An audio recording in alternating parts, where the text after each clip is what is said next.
hasta Detroit. Una vez que aterrizaron, su familia lo llevó deprisa a la sala de emergencias. Pero cuando le examinaron el oído izquierdo, solo encontraron una minúscula perforación en el tímpano.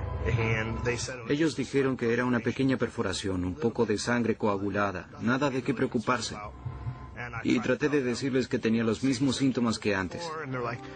Me dijeron, por eso es que vamos a darle una medicación y volará de regreso a casa. Los médicos le dieron Valium y una medicación para evitar los mareos en el avión, e insistieron para que viera un otorrinolaringólogo. La medicación alivió el dolor, pero Sean y su familia estaban seguros de que existía otro problema. Noté que apenas podía oír lo que yo le decía, a menos que me pusiera a su derecha. Él no reaccionaba. Uno sostenía una conversación con Sean de ese lado y no reaccionaba. Los mareos ahora eran constantes y agotadores. Me sentí como ebrio durante semanas. Así me sentía. Algunas veces Sean se desviaba al caminar y ni siquiera lo sabía. Tenía que detenerse y empezar a caminar otra vez. Suspendió sus actividades deportivas, no pudo trabajar más. Él no podía correr por miedo a caerse y chocarse con algo. Sabía que esto era muy serio. No podía caminar, ni ir a trabajar, ni siquiera podía leer. El médico de emergencias lo derivó al Dr. Richard Hang, uno de los más afamados otorrinolaringólogos de Texas. Dejamos que Sean contara toda la historia. Tenía síntomas de pérdida severa de la audición, además de vértigos y mareos. Pero luego comenzó a contarme que el año anterior se había limpiado la nariz y se había mareado. Y eso me hizo sospechar de alguna posible pérdida de fluido en el oído interno.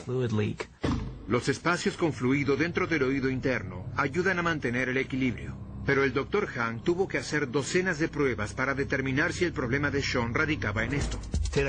Me hicieron un par de pruebas de audición, pero fallé. Y el médico dijo, bien, vamos a probar un examen de equilibrio. Y para esa prueba se acuesta al paciente rápidamente para estimular cualquier clase de vértigo o de movimiento anormal de los ojos. Y sin duda Sean tenía movimiento anormal en el ojo izquierdo.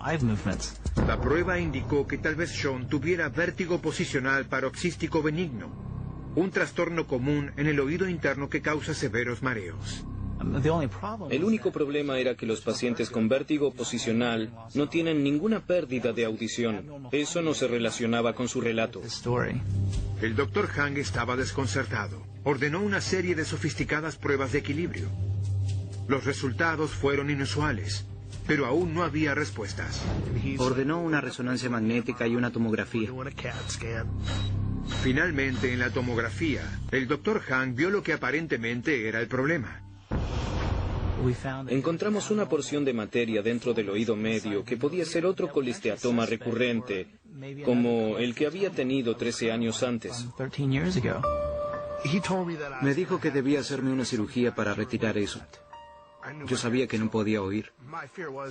Mi temor era que el dolor, el movimiento, todo eso fuera a ser peor que lo que había padecido de niño. El Dr. Hang lo derivó a un especialista, el Dr. John Nogala. Cuando Sean vino a verme trajo la tomografía del oído. Estaba claro que Sean tenía un problema importante. Tomó el puntero y comenzó a mostrarme. Lo que el Dr. Hang pensaba era que tenía un colesteatoma, y de hecho eso era mi cerebro. Había un agujero en el cráneo de tamaño importante. Básicamente mi cerebro había desgastado el cráneo. Se le diagnosticó una epilepsia del lóbulo temporal, una condición extremadamente rara y peligrosa en la que se forma un orificio en la zona del cráneo que separa el cerebro del oído. El orificio puede ser un defecto congénito o desarrollarse con el tiempo por repetidas infecciones en el oído. El movimiento que Sean sentía detrás del oído era su cerebro. Cada vez que se inclinaba para levantar algo pesado, su cerebro era empujado hacia adentro del oído. Los cambios de presión que experimentó en aquel avión fueron la gota que derramó el vaso. La porción muy delgada de tejido óseo que quedaba entre el cerebro y su oído se rompió. Y por eso el efecto era tan ruidoso. Yo estaba total y absolutamente paralizado. Pensaba, ¿cómo me afectará esto? Es decir, ¿tendré muerte cerebral? ¿Cuáles serán las secuelas? Esto me aterró. Creí que lo perdería. Era tan simple como él lo explicaba. Para corregir esto, deberás someterte a una cirugía, o de lo contrario será el fin. La cirugía fue programada en 4 semanas. Si Sean tenía complicaciones antes, podía ser fatal.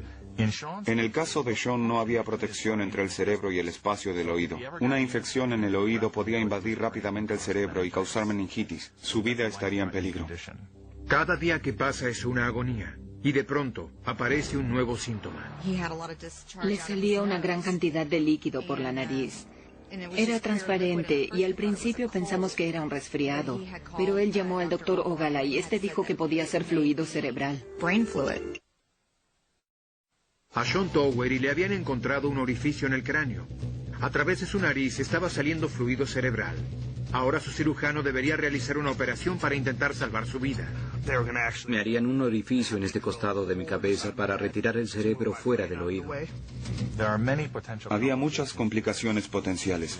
Los peligros de esta operación incluían un derrame y daño cerebral. Podían producirse convulsiones. A las 10 de la mañana del 10 de noviembre de 2004, Sean fue llevado al quirófano.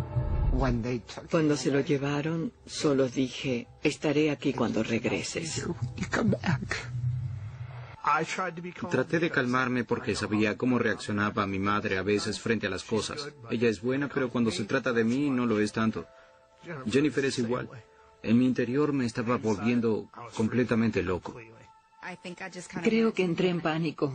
Finalmente había encontrado a un hombre muy bueno y estaba preocupada porque... ¿cuál era la razón para que Dios dispusiera de la vida de alguien? La cirugía tomaría 4 horas. El doctor Ogalay repararía el orificio del cráneo de Sean con capas de músculo, injertos de hueso y una placa de titanio. Pero al abrir el cráneo, encontró algo sorprendente. Al abrir el oído de Sean, pudimos ver su cerebro.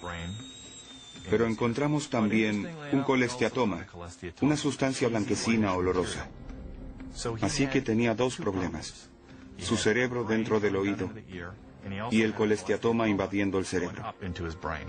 El doctor Ogalay también descubrió por qué Sean había experimentado vértigos severos. El colesteatoma había disuelto el hueso que recubre el oído interno y estaba en los canales de líquido que regulan el equilibrio. Por eso era tan sensible a la presión. La cirugía iba a ser más compleja de lo que el doctor Ogalay había previsto. No solo debíamos colocar el cerebro en su lugar y reparar el orificio del cráneo, sino también eliminar el colesteatoma para que no volviera. Entonces esperamos. Y esperamos. La enfermera de la sala de operaciones llamaba a la sala de espera y yo podía escuchar el ruido del taladro. Era horrible.